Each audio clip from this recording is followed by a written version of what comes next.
Em Mateus, capítulo 4, versículo 11. Capítulo 4, de 1 a 11. Em primeiro lugar, eu agradeço a confiança que o pastor Abílio depositou na minha pessoa, o Ed, o Bilão, a todos os meus irmãos presbíteros, pelas orações e pela confiança. Eu vim aqui como servo, que o Senhor afaste todo e qualquer resquício de orgulho e de vaidade, que eu possa aqui transmitir a palavra do Senhor. Somente isso. A seguir, foi Jesus levado pelo Espírito ao deserto para ser tentado pelo diabo. E depois de jejuar 40 dias e 40 noites, teve fome. Então, o tentador, aproximando-se, lhe disse: se és filho de Deus, manda que essas pedras se transformem em pães. Jesus, porém, respondeu: está escrito, não só de pão viverá o homem, mas de toda a palavra que procede da boca de Deus. Então, o diabo levou a cidade santa, colocou-o sobre o pináculo do templo, lhe disse: se és filho de Deus, atira-te abaixo, porque está escrito, aos seus anjos ordenará a teu respeito que te guardem. Eles te sustentarão nas suas mãos, para não tropeçares em alguma pedra. Respondeu-lhe Jesus: também está escrito, não tentarás o Senhor teu Deus. Levou ainda o diabo a um monte muito alto, mostrou-lhe todos os reinos do mundo e a glória deles. Ele disse: tudo isto te darei, se prostrado me adorares. Então Jesus lhe ordenou: retira-te, Satanás, porque está escrito, ao Senhor teu Deus adorarás, e só a Ele darás culto. Com isto deixou o diabo, e eis que vieram os anjos e o serviram. Pode sentar, por favor.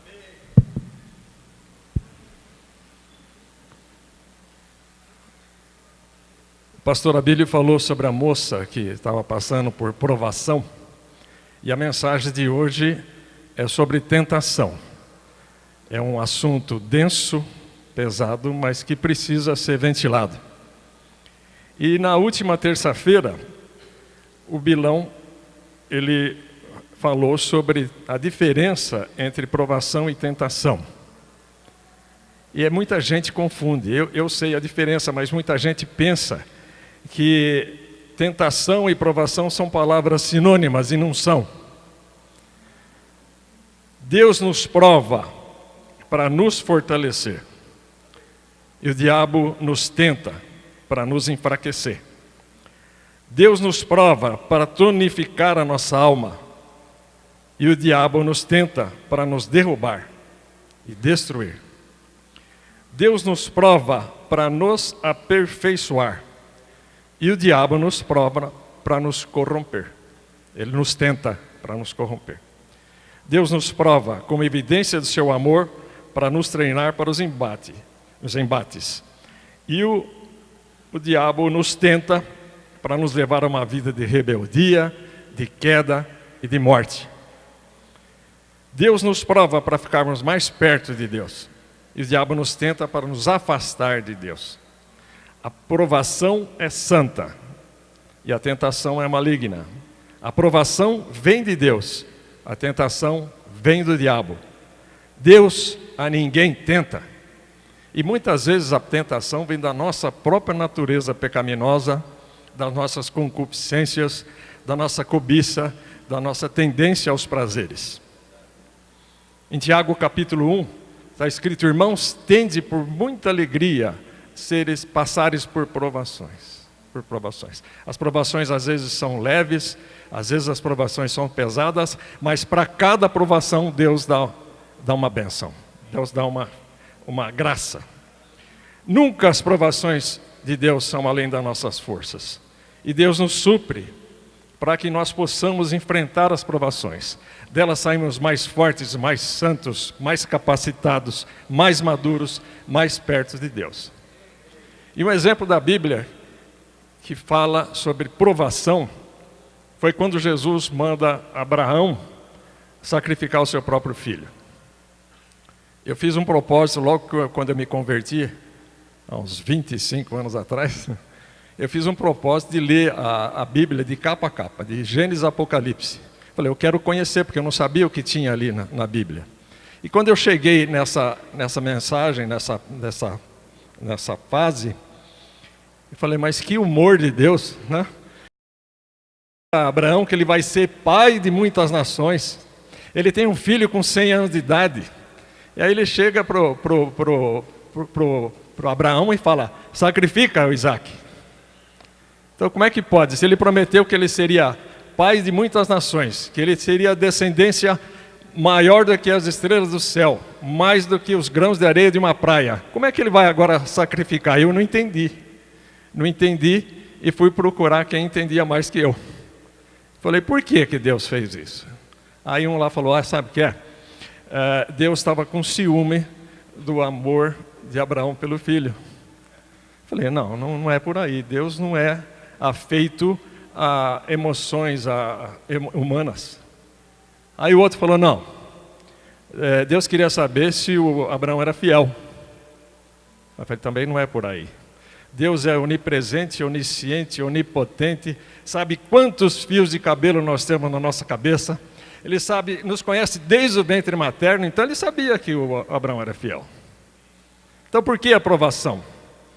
Para provar para o próprio Abraão, para ele se capacitar, para ele se vestir de autoridade, para poder ser pai de muitas nações. Então muitas vezes a gente não entende o porquê da aprovação, mas Deus está fazendo com que a gente cresça espiritualmente, que a gente cresça para poder enfrentar os embates espirituais, para que a gente possa estar mais perto dele. E Abraão saiu dessa aprovação mais santo, mais forte, mais maduro, mais capacitado.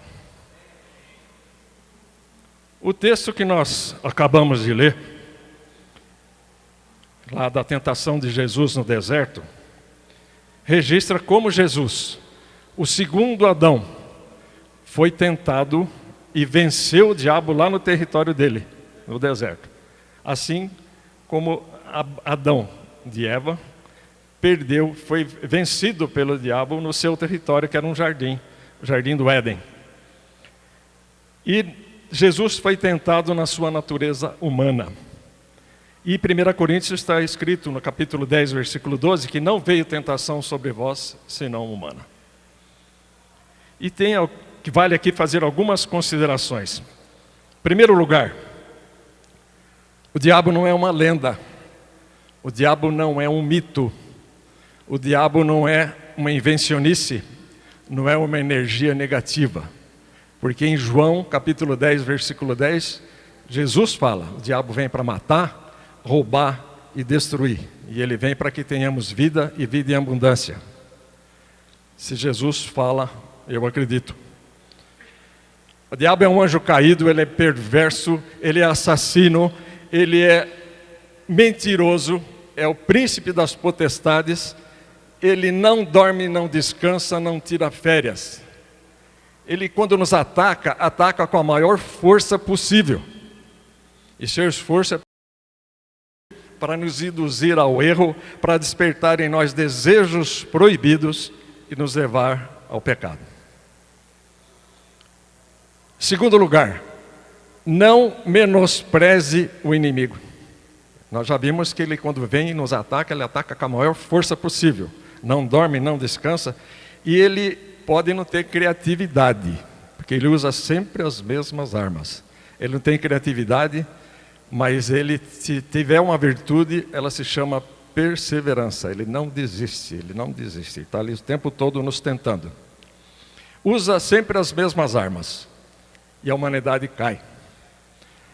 A cobiça da carne, cobiça dos olhos, e a soberba, o orgulho, a arrogância, a vaidade. Tem um político lá de Brasília, que eu não vou citar o nome, mas pela descrição vocês vão entender. Ele caiu nas 3 armas. O diabo aplicou as 3 armas na vida dele e ele caiu nas 3. Ele adulterou, arrumou uma amante bonita, muito bonita, teve uma filha com essa amante e ainda arrumou uma empreiteira para sustentar a amante por ele.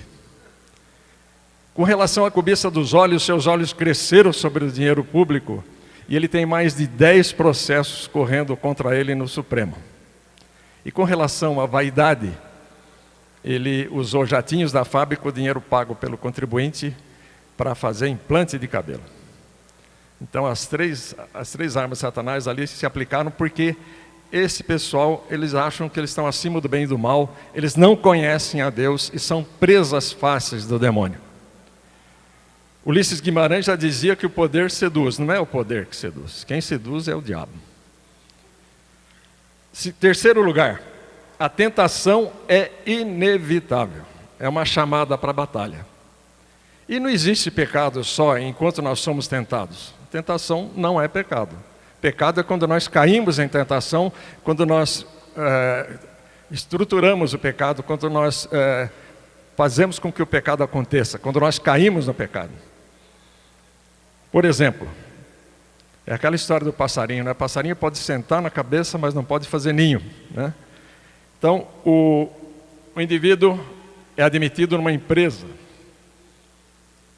e ele percebe que a contabilidade ali tem falhas e que dá para surrupiar algum dinheiro. Enquanto ele pensa, é tentação. A partir do momento que ele põe a mão no dinheiro, é pecado. E o pecado, ele é insaciável. Toda pessoa que é corrupta, ela acha que ela é mais inteligente que o resto da humanidade, que ele nunca vai ser pego, que ele está cometendo o crime perfeito, e o crime perfeito não existe. E o diabo dá, de repente ele passa uma rasteira que o sujeito não. Vejam vocês aquele outro político, né, que tinha um apartamento só para guardar dinheiro. Nunca mais na vida dele ele vai desvencilhar a imagem dele de político daquela imagem de malas cheia de dinheiro. Nunca mais. Quarto lugar, a tentação vem. Nós falamos que ela é inevitável e ela vem. E ela não é nem feia, nem feio. Ou ela é uma mulher muito bonita, ou ela é um homem muito bonito, geralmente uma jovem bonita, ou um jovem bonito. E vem. E 2 Coríntios 11:14, porque o próprio Satanás pode se transfigurar num anjo de luz. Em Mateus 6, capítulo 6, versículo 9, Jesus nos ensinando a orar: não nos deixes cair em tentação, mas livrai-nos do mal. Em João capítulo 13, versículo 33, no mundo tereis aflições, mas tende bom ânimo. Nós podemos trocar, no mundo tereis tentações, mas tende bom ânimo, porque Jesus venceu o demônio lá no deserto. E Deus nunca nos prometeu uma vida de mar de rosas, nunca nos prometeu uma viagem, né, como se fosse um avião com céu de brigadeiro, mas Ele prometeu aterrissagem tranquila, desde que nós perseveremos na fé. E a tentação, ela vem nas horas mais esplêndidas da nossa vida. Jesus acabara de ser batizado no Rio Jordão, ele acabou de ouvir: esse é o meu filho muito amado, em quem me comprazo. Recebeu a aprovação de Deus, recebeu o poder do Espírito Santo, e nem isso impediu que ele fosse levado pelo Espírito para o deserto para ser tentado. Foi batizado e foi levado para o deserto. Ele saiu da aprovação do Pai para o ataque do inimigo. Ele sai do sorriso do Pai, de Deus, para enfrentar a carranca do diabo. Ele sai do refrigério, daquela água fria, gostosa do Rio Jordão, para a secura e para o calor do deserto. Quinto lugar, Deus nunca nos tenta. Ele permite a tentação. E por que Deus permite a tentação? Para testar nossa paciência, nossa fé, nossa sinceridade, nosso amor. É uma oportunidade para nós cristãos passarmos por tentações, porque é uma chance que nós temos para crescer espiritualmente, para amadurecer espiritualmente. Não permita brechas na sua vida. Se nós tivermos aqui uma tora do tamanho no tamanho deste altar, e ali tiver uma brecha, uma cunha pequenininha, e uma marretinha batendo constantemente, aquela tora se abre em duas facilmente. Eu lembro, eu sempre ficava assim, preocupado, imaginando como que uma pessoa bem postada na vida, né? Uma pessoa, um alto executivo, ou um grande empresário, ou um grande profissional liberal, ia parar na sarjeta. Falei, como que isso acontece? Como é que pode? É porque deu brecha. E eu lembro de um irmão nosso de outra denominação, que foi chamado no conselho para ser disciplinado. Esse irmão estava levando uma vida dupla. Ele já tinha filhos adultos, era casado, e ele se encantou por uma moça muito bonita, de 30 anos. E montou uma casa para essa moça. Essa moça ficou grávida, a família descobriu essa vida dupla. Quando ele percebeu a besteira que ele tinha feito, ele tentou sair daquele relacionamento. Aí vieram os irmãos da moça, lá do Mato Grosso, e falaram assim, se você deixar a nossa irmã, nós vamos te matar. E a moça ficou grávida. Ele tentou fazer com que ela praticasse o aborto. Ele tinha um alto cargo numa empresa, e para poder sustentar as duas casas, ele começou a fazer falcatruas. Foi descoberto, foi mandado embora por justa causa. No meio do caminho, ele sofreu um desastre dentro da cidade. Perdeu o carro deu perda total. Com ele quase nada aconteceu, mas o carro foi para sucata e ele não tinha dinheiro para pagar o seguro. Perdeu o carro, ficou a pé, ficou sem emprego, sem família. E, para encurtar a história, ele conseguiu se desvencilhar desse relacionamento e voltou para sua esposa o aceitou de volta, perdoou. Os filhos não queriam que a esposa perdoasse, mas acabaram aceitando. Agora ele voltava para a igreja, para o conselho, para pedir a sua reintegração à comunhão da igreja. E foi perdoado, e ele terminou, e isso me impressionou muito, porque ele terminou com o seguinte discurso: eu errei, eu infringi quase que todos os 10 testamentos, porque eu quase matei, eu roubei, eu prevariquei, eu fiz tudo errado. Deus me perdoa, a igreja me perdoa, minha mulher me perdoa, meus filhos me perdoaram, eu não me perdoo. Porque Deus perdoa o pecado, mas não perdoa a consequência. Sexto lugar, o melhor dos santos pode ser tentado pelo pior dos pecados. Jesus, o único santo, venceu o diabo, e só Ele pode dar refúgio para todos nós aqui, na hora da nossa tentação. Só Ele pode nos dar vitória nos embates espirituais. Não importa o quanto você é crente, há quanto tempo você é crente, o cargo que você ocupa na igreja, porque em 1 Coríntios está escrito: aquele, pois, que pensa que está de pé, pode cair. Todos nós temos pontos fracos, todos nós temos pontos nevrálgicos, não é?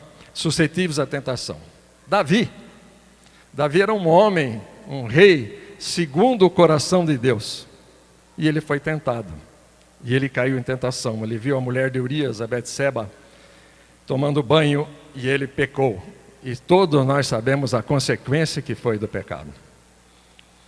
Não importa a idade que nós temos, não importa. Todos nós estamos sujeitos à tentação. Os jovens talvez mais sujeitos do que os velhos, mas os velhos também são sujeitos à tentação. E o diabo tem as suas estratégias. Ele não se afasta de nós, apesar de nós sermos filhos de Deus. Jesus recebeu o Espírito Santo, recebeu a filiação do Pai, recebeu o poder, foi revestido de poder. Isso não foi empecilho para que o diabo tentasse. E a dúvida é uma artimanha de Satanás. Ele fala: se tu és filho de Deus, duvidando, transforma estas pedras em pães. A dúvida é uma isca, e se o indivíduo morder a isca, o diabo põe a mão poderosa em cima dele. Coloca em dúvida a última verdade que Jesus acabara de ouvir: tu és meu filho muito amado. Coloca em xeque se nós somos verdadeiramente filhos de Deus, se nós somos filhos adotivos de Deus. Jesus tinha consciência da sua filiação, porque ele cuidava das obras do seu pai desde os 12 anos de idade. E o diabo questiona essa relação. Nós somos crentes, nascemos de novo, somos filhos de Deus, e o inimigo faz de conta que não toma nem conhecimento disso. Ele nos questiona, nos tenta, estabelece uma dúvida. Nos nossos desertos, sofrendo privações, na hora da dor, na hora da doença, na hora da aflição, na hora da necessidade, da falta de dinheiro, isso tudo, essas provações, essas privações, nos enfraquecem. E o diabo aproveita a nossa fragilidade para perguntar: será que Deus é bom mesmo? Será que Deus existe? Será que Deus se importa com você? Se Deus existisse, se Deus fosse Pai, você não estaria passando por isso. Isso é artimanha de Satanás. É ele que coloca essa dúvida no nosso coração. Em segundo lugar, Satanás não deixa de nos tentar, apesar de sermos crentes, apesar do nosso jejum e apesar da nossa oração. Nós podemos orar, jejuar, mas isso não nos livra da tentação. Quem não ora, não jejua, não consegue resistir. O jejum e a oração nos fortalece. Mas sem jejum, sem oração, nós fracassamos de saída. Durante todos os 40 dias em que Jesus esteve no deserto, ele foi tentado. Isso é o Evangelho de Marcos que fala. Não foi só no fim, foi durante todos os 40 dias. E o diabo aproveita a circunstância.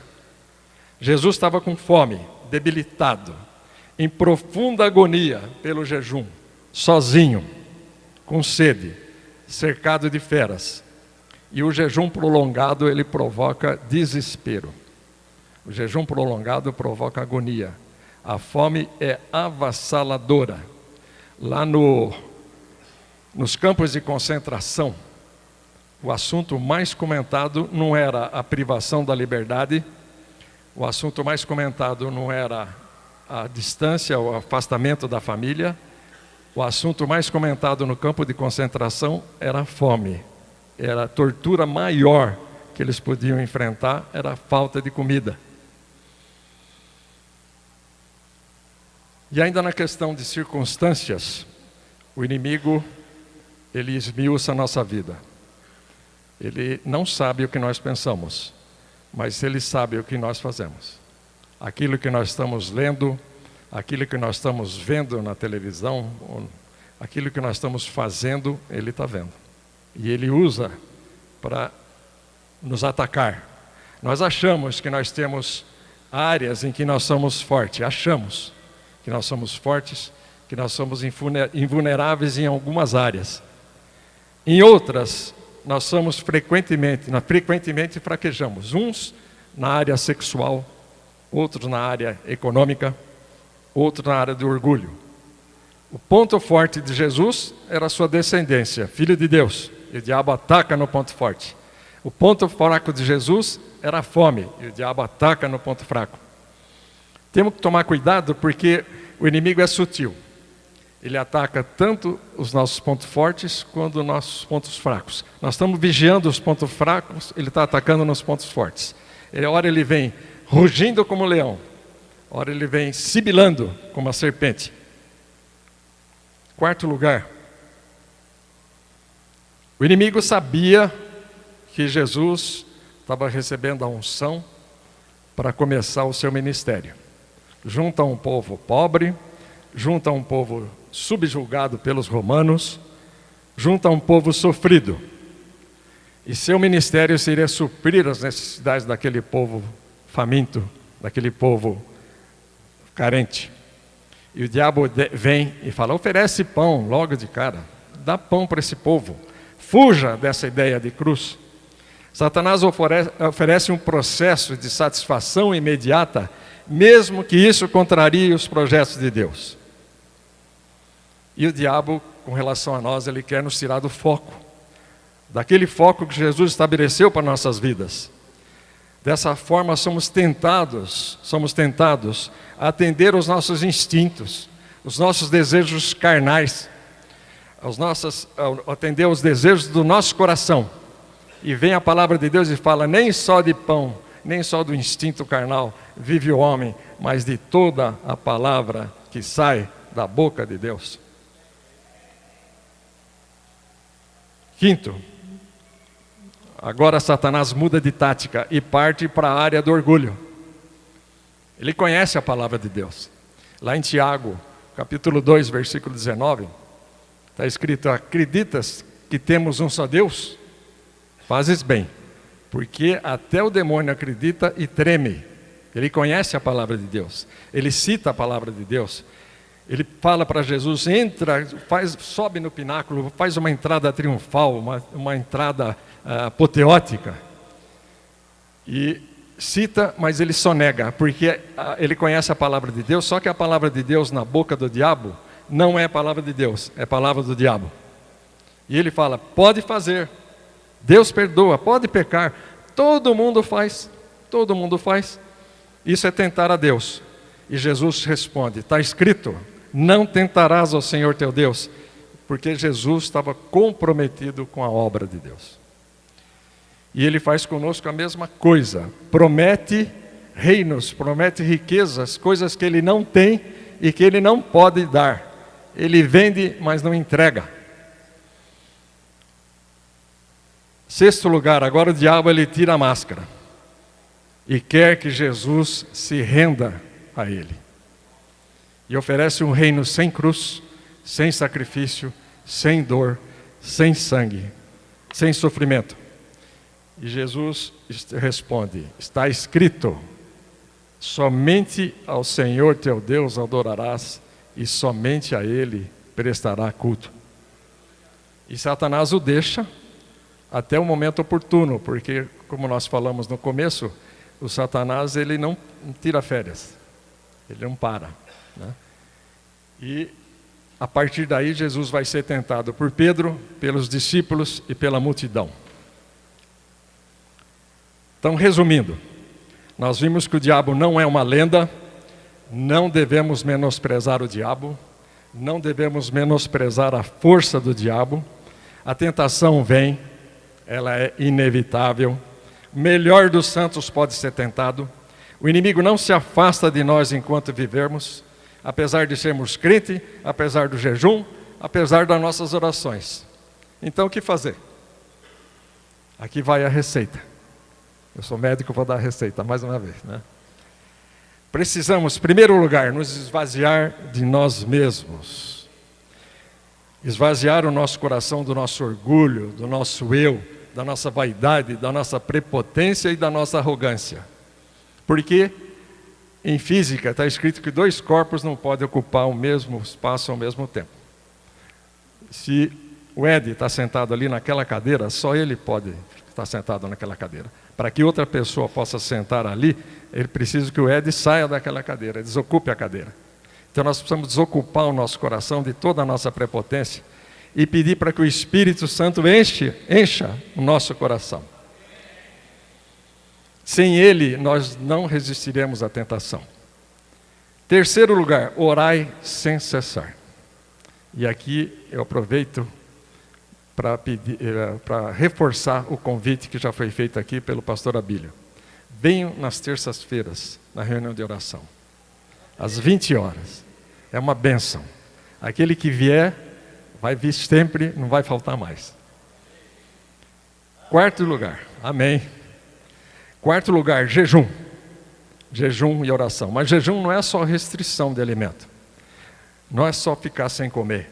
É ficar na presença de Deus. E quinto lugar, palavra de Deus. Palavra de Deus no nosso coração. Manejar bem a palavra de Deus. Para quando o diabo vier, nós falamos: está escrito, está escrito, está escrito. Saber aonde está escrito. Temos que memorizar a palavra. porque ela é a nossa espada. O Stefano esteve aqui, o Stefano Moraes, cadê o Stefano? Está lá. O Stefano Moraes esteve aqui e falou sobre a armadura do cristão. 90% da armadura do cristão é couraça, né? Capacete da salvação, couraça da justiça, cinturão da verdade, os pés calçados no evangelho da paz, o escudo da fé, e a única arma que nós temos é a espada, que é a palavra de Deus. Por isso nós temos que manejar bem essa espada, manejar bem a palavra de Deus. A palavra de Deus permanecendo em mim e em vós é que nos fortalece na vitória contra o inimigo. Sujeitai-vos a Deus e resisti ao diabo com oração, com jejum, com o Espírito Santo, com obediência à palavra de Deus. Em Tiago, capítulo 4, versículo 7. Resisti ao diabo com a palavra, e ele fugirá de vós.